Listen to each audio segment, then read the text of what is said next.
Lebih menyedihkan, ada rakyat Malaysia yang tidak fasih berbahasa Melayu, malah lebih mengagungkan bahasa asing dalam acara rasmi. Tidak kurang juga yang mengaitkan bahasa Melayu ini dengan agama dan kaum tertentu sahaja. Di mana sebenarnya kedudukan bahasa Melayu sebagai bahasa kebangsaan? Salam Nusantara, NKRI harga mati. Kawan-kawan, kali ini kita akan mereaksi satu video dari Malaysia di mana mereka berbicara tentang bagaimana bahasa Melayu Malaysia ditolak oleh masyarakatnya sendiri, terutama keturunan dari Cina. Mereka tidak mau memakai bahasa Melayu Malaysia. Mereka lebih cenderung memakai bahasa Cina atau bahasa dari keturunan mereka. Ini sangat disayangkan. Padahal Undang-Undang Malaysia menetapkan bahwa semua bangsa atau anak bangsa Malaysia itu wajib memakai bahasa Melayu Malaysia. Tetapi itu tidak diterapkan dengan baik di Malaysia. Nah kawan-kawan, tanpa membuang banyak waktu, mari kita dengarkan bagaimana perbincangan mereka tentang hal ini. Tentang bahasa Melayu Malaysia ditolak oleh masyarakatnya sendiri. Selamat menyaksikan. Bismillahirrahmanirrahim. Assalamualaikum warahmatullahi wabarakatuh. Analisis malam ini bersama saya Nazirah Syaringat. Bahasa Melayu pernah melalui zaman kegemilangan apabila ia menjadi bahasa antarabangsa di rantau Asia Tenggara pada abad ke-7 hingga 19 Masihi. Istimewanya lagi apabila bahasa Melayu termaktub dalam Perkara 152 Perlembagaan Negara sebagai bahasa rasmi, malah dilindungi di bawah Undang-Undang Menerusi Akta Bahasa Kebangsaan 1967. Namun sudah 63 tahun negara mencapai kemerdekaan, bahasa ini masih berdepan cabaran untuk bertapak di hati masyarakat majmuk di negara ini. Lebih menyedihkan, ada rakyat Malaysia yang tidak fasih berbahasa Melayu, malah lebih mengagungkan bahasa asing dalam acara rasmi. Tidak kurang juga yang mengaitkan bahasa Melayu ini dengan agama dan kaum tertentu sahaja. Di mana sebenarnya kedudukan bahasa Melayu sebagai bahasa kebangsaan?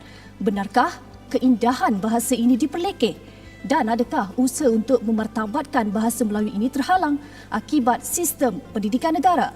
Segala persoalan ini akan dikupas dalam analisis. Baik, untuk membincangkan isu yang hangat ini iaitu 63 tahun merdeka, mengapa bahasa kebangsaan ditolak, bersama saya di studio ketika ini pengasas Pertubuhan Mualaf Berbilang Bangsa iaitu Saudara Firdaus Wong Wai Hung menerusi talian Skype yang difahamkan sini sudah berada di talian Skype.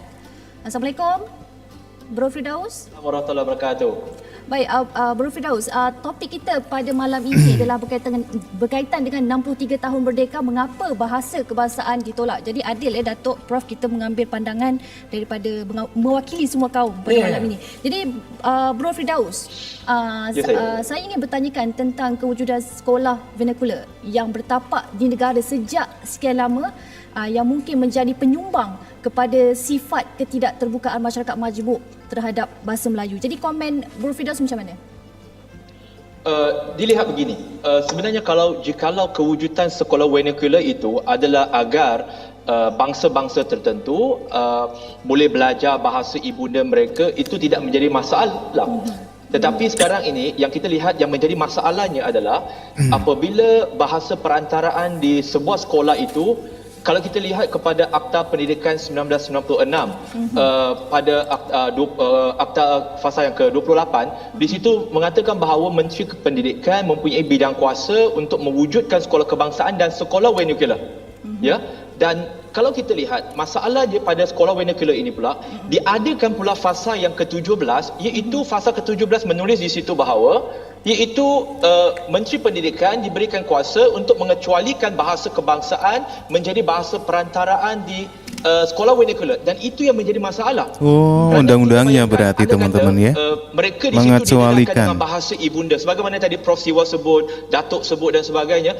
Dia tak ada masalah untuk belajar bahasa. Tetapi bayangkan apakah gambaran kita sebagaimana Prof Datuk tadi sebut tadi, bila kita sebut tentang rakyat Malaysia, adakah hanya sekadar IC-nya, lahirnya di Malaysia, pasportnya Malaysia, ataupun kita ada identiti? Jikalau kita nak menjadi satu masyarakat yang cukup inklusif, maka saya percaya, kita lihat saya ambil contoh, saya bangsa Cina kan. Kalau nanti cakap bangsa lain mungkin resis. Takkan Cina cakap Cina resis pula. Tak jadi resis. Jadi apa yang berlaku sekarang kita lihat. Contoh saya sebagai orang Cina. Okey, kenapa orang Cina nak apakah bahasa komunikasi mereka di situ? Dan kenapa mereka kita kata orang Cina ini mereka nak belajar bahasa Cina sehingga mereka tidak mau belajar bahasa-bahasa lain dan dari segi penguasaan bahasanya sekalipun. Dan kita lihat sekolah vernacular adalah di mana mereka berkomunikasi setiap hari, saban hari dalam bahasa Mandarin. Dan saya boleh kata ramai, saya tak mau kata semua, ramai yang tidak boleh berkomunikasi dalam bahasa Melayu dengan baik. Wow. Dan saya boleh kata Sampai sekolah segitunya vernacular itu menjadi antara penyumbang, menjadi antara penyumbang kepada ketidakbolehan. Orang Cina ini ada di Indonesia, ada di Thailand, ada di Jepun, ada di Barat, di Eropah, di Amerika Syarikat. Namakan saya orang Cina yang telah menjadi generasi kedua, ketiga ataupun keempat di negara tertentu yang tidak boleh berbahasa Thailand di Thailand, yang tidak boleh berbahasa Jepun di Jepun, yang tidak boleh berbahasa Sepanyol, berbahasa Perancis, berbahasa Inggeris di negara barat. Tak akan jumpa. Walaupun mereka ada Dewan Perniagaan Cina yang dan sebagainya, tetapi orang Cina di situ tetap boleh berkomunikasi dalam bahasa kebangsaan. Kita rakyat Malaysia, maka bahasa kebangsaan kita adalah bahasa Melayu. Kenapa tidak mau belajar?